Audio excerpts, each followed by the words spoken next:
All right, folks, it has been a crazy busy time, of course, with the election going on, but it's not just the election.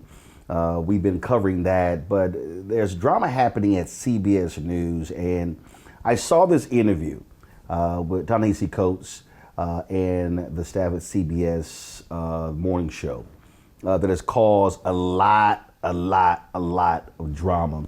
And I remember seeing it on social media and seeing how so many people were reacting to what they felt was an overly aggressive interview by one of the CBS anchors. And so it's just going to play some of the interview for you to check out, okay? So let's see here. Watch this. His new book, The Message, is a trio of interconnected essays that examine how the stories we tell or avoid telling can shape and even distort our reality.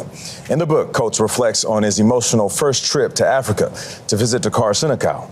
Then he takes readers to Columbia, South Carolina, where he reports on the attempted banning of one of his books on race. And finally, Coates travels to the Middle East to witness the Israeli-Palestinian conflict firsthand.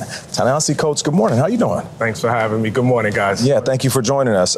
You say that this book is written specifically for writers, stating that the task for young writers should be nothing less than changing the world. Why do you feel like writers should bear that responsibility? Saving the world. Saving the world. Just to be really specific. Writing is how we interpret so much of everything that is around us. The Message is a political book. It argues that much of our politics actually happens before we walk into a voting booth, that our choices around us, that who we believe is human, who we don't believe is human, what policies we believe should be in the world, which policies we don't, are actually shaped largely by writing and the stories we tell. And so I believe that writers, and particularly young writers, have so much to do in the politics and in this time when, you know, obviously we have so much conflict and there's so many quote unquote issues to be dealt with. Ta-Nehisi, I want to dive into the Israel-Palestine section of the book. It's the largest section of the book. And I have to say, when I read the book, I imagine if I took your name out of it, took away the awards and the acclaim, took the cover off the book, the publishing house goes away, the content of that section would not be out of place in the backpack of an extremist. And so then I found myself wondering, why does Ta-Nehisi Coates, who I've known for a long time, read his work for a long time, very talented, smart guy, leave out so much? Why leave out that Israel is surrounded by countries that want to eliminate it? Why leave out that Israel deals with terror groups that want to eliminate it? Why not detail anything of the first and the second intifada, the cafe bombings, the bus bombings, the little kids blown to bits? And is it because you just don't believe that Israel, in any condition, has a right to exist? Well, I would say the perspective that you just outlined. Now, you there can is watch the full interview. The anchor is Tony Kupil. Hopefully I'm pronouncing his name right. So it's Tony, it's Nate, then there's also Gail King. So it's about a 6.5-minute interview. It's almost 7 minutes, all right? And so you heard the back and forth there. And there are people who found Tony's line of questioning to be problematic. And that then led to further discussions. And so there's a media outlet called the Free Press. So they got their hands on a recording of a call that took place between the staff as well as executives with the network and an editorial meeting in the morning of October 7th, where the network's brass said that the interview did not meet their editorial standards. So this is the article here. Wendy McMahon, the head of CBS News, Adrian Rourke, in charge of news gathering the network, talked about their goal it requires empathy, respect, and commitment to truth. Then they quoted from their CBS handbook, talked about asking tough questions, holding people accountable, things along those lines. And then the piece goes on to talk about, they talked about having neutrality, being objective when it comes to answering questions. And so that's what you begin to see. And now then that of course leads to all sorts of other drama, if you will, because you then begin to have folks weighing in. Then it became a left-right thing. Then it became supporters of Israel versus supporters of the Palestinian people. And so you begin all the different drama. Then we later find out that CBS had a vetting process of questions prior to the interview, and that Tony went off script, chose so questions that were vetted, going through the legal department and other different departments, and of course the critics, oh, woke, and then it leads to a big blow up. And then during a conversation in Adweek, the woman that owns the parent company of CBS, of course, they're going through a whole sale right now as well. Sherry Redstone, she defended the anchor, expressed support for him, and she said, I think we made a mistake. Now, CBS Network President, CEO George Cheeks, he issued a supportive statement of Wendy McMahon, the network's news president. He said there has been strong and growing discord within CBS News that needed to be addressed in an editorial meeting. This must lead to further substantive dialogue about perceptions of inconsistent treatment, implicit bias, and important standards our news division has in place to establish guardrails for fairness and objectivity. And so that was his particular point here. And so here's the deal, guys. I worked at CNN for 6 years. I own a media company right now. And the reality is networks have standards. At CNN, with something called standards and practices. And they weighed in on any number of things. They weighed in on guests. They weighed in on editorial direction of segments. They weighed in on questions that will be asked, any number of things. This is commonplace in media. And so what people have to understand is that there's a reason for that.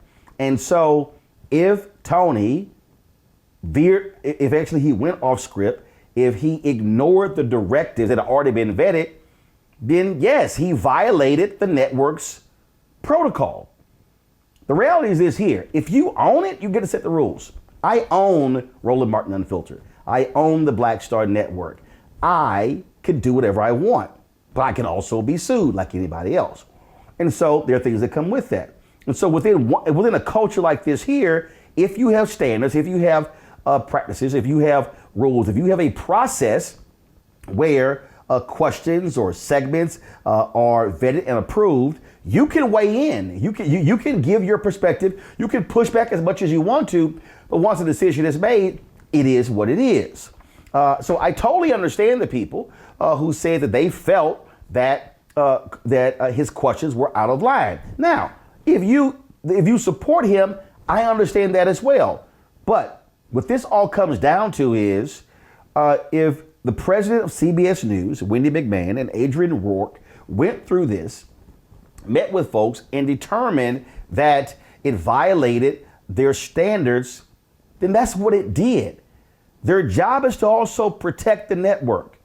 Do I need to remind people that this is the same CBS News that went through a major brouhaha when it came to big tobacco? That was turned into a movie called The Insider. Folks, you might want to go check that movie out. I remember when ABC News was sued, I think it was 2020, I think it was, when it came to some meat products. I can't remember, but it was something along those lines. They were sued as well. Look, Fox News just paid a $787.5 million judgment over advancing Donald Trump's lies with the 2020 election. They still are embroiled in a lawsuit with Smartmatic when it comes to their voting machines. And so I say all of that so people understand that this is nothing new for networks to have editorial standards. That's what they are. And so what we have to recognize is that if there was a process and if questions were laid out and producers went through that, it was vetted by legal and others, and if a employee, talent, anchor chooses to throw that out of the window and then just go down a different path, then you violate the standards. Now, is anything going to happen to him? No, but the leadership simply stated that it violated the standards. Now, we can get into a debate about, the standards, should they be changed? This is not allowing to ask tough questions. I got to have a problem by saying, hey, if you weren't Ta-Nehisi Coates and we took all the awards away, this sounds like, stuff that would be in the backpack of an extremist. That's a problem. Remember, former President Jimmy Carter called Israel an apartheid state. He was having with the Palestinian people. He got massive pushback. So there are going to be differences of opinion. But what this is about is a network establishing practices. And so, if McMahon stated that, Rourke stated that, what Sherry Redstone has to understand is the job of McMahon and Rourke and George Cheeks is to protect your asset. Y'all, that's just business. And so I get it. I totally understand what happened here. And so sure, it's causing dissent in CBS. There are people who stand with Tony. There are others who don't. There are people who stand with McMahon, Rourke, and Cheeks, others who don't. But how I see this and how I saw it, yeah, I did have a problem with some of the questions. I did have, in terms of the perspective, as if you're talking to Ta-Nehisi Coates like he is some sort of extremist. He's not. He's somebody who's offering in a perspective that maybe others should listen to, because maybe that's part of the problem. We don't necessarily want to listen to different perspectives. And what he said and what stood out to me, I remember when he said, show me a Palestinian bureau chief or even lead anchor or something along those lines. He said, who are setting those editorial standards. Doesn't exist. And so should the conversation be taking place? Absolutely. You still got to follow standards. You still got to follow protocol, because there's a reason why the protocol is there. So, Sherry Redstone, have your opinion, but stand with Cheeks, stand with McMahon, stand with Rourke, because you want leaders in a news division who are going to uphold the standards, even when you might disagree. I'm Roland Martin, and this is my perspective. Be sure to check out Roland Martin Unfiltered every single day, Monday through Friday, 6 to 8 p.m. Eastern on the Black Star Network. Go to our YouTube channel. You can also go to Apple TV, Android TV, of course, Android phone, Apple phone, Roku, Amazon Fire, Xbox, Samsung Smart TV. We're on all of those platforms. You can check us out or go to youtube.com/Roland S. Martin or download the Black Star Network app. All right, folks. I'll let you later. Folks, Black Star Network is here. Oh, no punches! I'm real revolutionary right now. Support this man, Black Media. He makes sure that our stories are told. Thank you for being the voice of Black America, Roland. Stay black. I love y'all. All momentum we have now, we have to keep this going. The video looks phenomenal. See, there's a difference between Black Star Network and black-owned media and something like CNN. You can't be black-owned media and be scared. It's time to be smart. Bring your eyeballs home. You dig?